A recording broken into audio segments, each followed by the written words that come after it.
Hello and welcome to rising বিশ্বাস academy. আজকে আমরা যে বিষয়টি নিয়ে আলোচনা করব তা অষ্টম শ্রেণীর মডেল অ্যাক্টিভিটি প্রশ্ন উত্তরগুলো।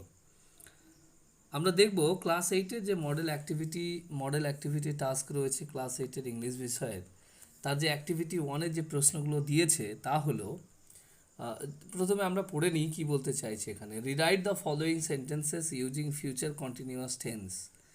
অর্থাৎ নিম্নে যে প্রশ্নগুলো দেয়া রয়েছে তাকে ফিউচার কন্টিনিউয়াস টেন্সে রূপান্তর করতে হবে। সুবিধার জন্য একটি প্রশ্নের উত্তর দেওয়া রয়েছে, যেমন এখানে প্রশ্ন রয়েছে we shall watch the cricket match on the television. উত্তর দেওয়া রয়েছে we shall be watching the cricket match on the television. আমরা আসলে আজকে এই প্রত্যেকটা প্রশ্নের উত্তরগুলো করে নেব, সেটা দেখে নেওয়া যাক। প্রথম প্রশ্ন হচ্ছে the students will shout when the teacher comes. অর্থাৎ এই প্রশ্নের উত্তর হবে the students will be shouting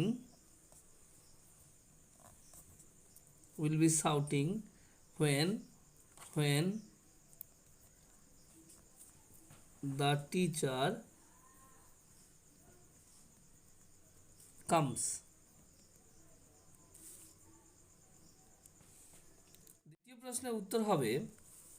দ্বিতীয় প্রশ্নটি দেখে নেওয়া যাক। দ্বিতীয় প্রশ্নটি হচ্ছে the girls will dance on the stage in the evening. এই প্রশ্নের উত্তর হবে the girls will be dancing on the stage in the evening. কি আনসার বললাম তাহলে একটু দেখে নেওয়া যাক। উত্তরটি হবে the girls will be dancing on the stage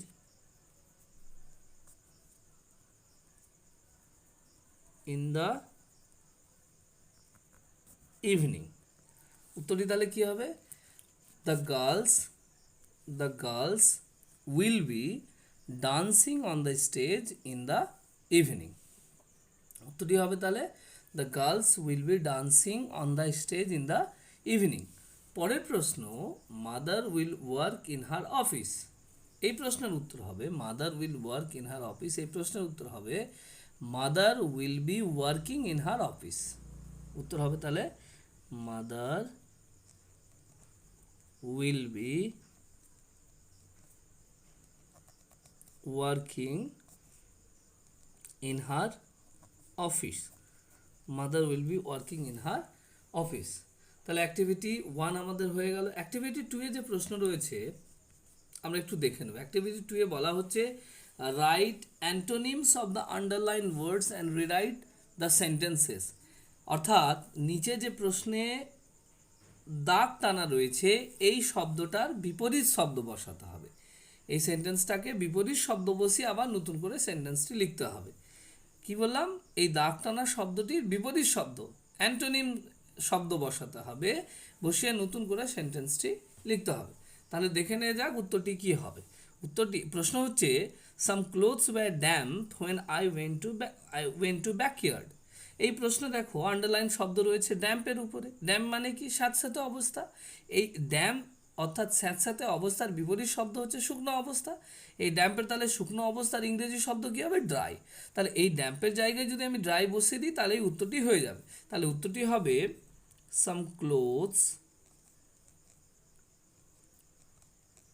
wire, তাহলে ড্যাম্পের বদলে কি বসাবো? এখানে ড্রাই বসাবো। এই ড্রাইয়ের নিচে আন্ডারলাইন করে দেবো dry when I went to backyard. তাহলে উত্তরটি কি দাঁড়ালো? Some clothes were dry when I went to backyard. পরের প্রশ্ন কি রয়েছে? পরের প্রশ্ন রয়েছে the leaves of the mango tree look dirty. The leaves of the mango tree look dirty. এইখানে দেখো ডার্টি শব্দের নিচে আন্ডারলাইন রয়েছে। তাহলে ডার্টি শব্দের অর্থ কি? নোংরা, অপরিষ্কার অবস্থায় থাকা। এই শব্দের যদি বিপরীত শব্দ বলি তাহলে কি দাঁড়াবে? পরিষ্কার, অর্থাৎ ক্লিন। এই শব্দের বিপরীত শব্দ কি দাঁড়াবে? ক্লিন। তাহলে আনসারটি হবে the leaves of the mango tree look clean. তাহলে উত্তর বা আনসারটি হবে কি? The leaves of the mango tree look clean। তাহলে এই যে ডার্টির নিচে আন্ডারলাইন ছিল, একই রকমভাবে আমরা ক্লিন এই কথাটির নিচে আন্ডারলাইন। এই যে 3 নম্বর প্রশ্ন কি, the children were happy to see the stranger. এই প্রশ্নে দেখো আন্ডারলাইন কোথায় রয়েছে, হ্যাপির নিচে। হ্যাপি মানে সুখী, এর বিপরীত শব্দ তাহলে কি হবে, অসুখী। এই বিপরীত শব্দ অসুখীর ইংরেজি কি, হ্যাপি। তাহলে আমরা আনসারটি লিখব, কি আনসারটি হবে তাহলে, দ্য চিলড্রেন ওয়ার, এইখানে হবে তাহলে unhappy, unhappy to see the stranger. তাহলে আমরা আনহ্যাপি শব্দের নিচে আন্ডারলাইন করব। তাহলে এই জায়গায় দেখব হ্যাপি শব্দ, তাহলে বিপরীত শব্দ কি, আনহ্যাপি। ক্লিয়ার। এরপরে আমরা 3 নম্বর অ্যাক্টিভিটিতে যাব। 3 নম্বর অ্যাক্টিভিটিতে কি বলা হচ্ছে, 3 নম্বর অ্যাক্টিভিটিতে বলা হচ্ছে add suitable suffix or prefix to the given words in the list and fill in the blanks to complete the sentences। অর্থাৎ নিম্নে দেখো দুটো শব্দ রয়েছে, দুটো প্রশ্ন, দুটো শব্দ রয়েছে। এই প্রশ্নের মধ্যে গ্যাপ রয়েছে, এই গ্যাপগুলো নিম্নের শব্দগুলো দিয়ে পূর্ণ করতে হবে। এই নিম্নের শব্দগুলির সঙ্গে সাফিক্স কিংবা প্রিফিক্স যোগ করতে হবে। কি যোগ করতে হবে, সাফিক্স কিংবা প্রিফিক্স। তাহলে দেখে নাও প্রশ্নটি কি রয়েছে। প্রশ্নটি রয়েছে 1 নম্বর, Tanima buys a dash bag from the supermarket. এইখানে যদি আমি ফ্যাশন কথাটা বসাই তাহলে প্রশ্নটা কি দাঁড়াবে, উত্তরটা কি দাঁড়াবে, তনিমাস বাইজ এ ফ্যাশন ব্যাগ। কিন্তু ফ্যাশন ব্যাগ না হয়ে আসলে কি হবে, ফ্যাশনেবল ব্যাগ। কি হবে, ফ্যাশনেবল ব্যাগ। এইখানে খেয়াল করো, তাহলে উত্তরটিতে কি হবে, ফ্যাশনেবল। এই ফ্যাশনের সঙ্গে আমি কি যোগ করলাম, এবল। এই এবল কথাটি হচ্ছে সাফিক্স, এই এবল কথাটি হচ্ছে সাফিক্স। তাহলে আনসারটি হবে Tanima buys a fashionable bag from the super market.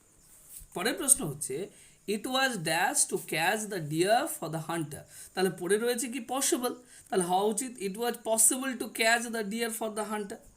It was possible to catch the deer for the hunter. কিন্তু এখানে বলা রয়েছে সাফিক্স কিংবা প্রিফিক্স যোগ করতে হবে।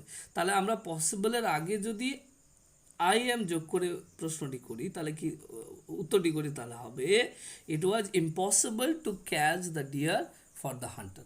তাহলে এইখানে ইম্পসিবল কথায় ইম কথাটি হচ্ছে প্রিফিক্স, ইম কথাটি হচ্ছে প্রিফিক্স। তাহলে এই প্রশ্ন দুটোর উত্তর কী হবে, প্রথমটার উত্তর হবে Tanima buys a fashionable bag from the market, এবং পরে 2 নম্বর প্রশ্নের উত্তর হবে it was impossible to catch the deer for the hunter. তাহলে আজ এই অবধি থাক। পরের যে অ্যাক্টিভিটিটা রয়েছে আমরা নেক্সট ভিডিওয় ওই অ্যাক্টিভিটিটুকু দেখব। আশা করি তোমাদের খুব ভালো লাগলো এবং কাজে লাগবে।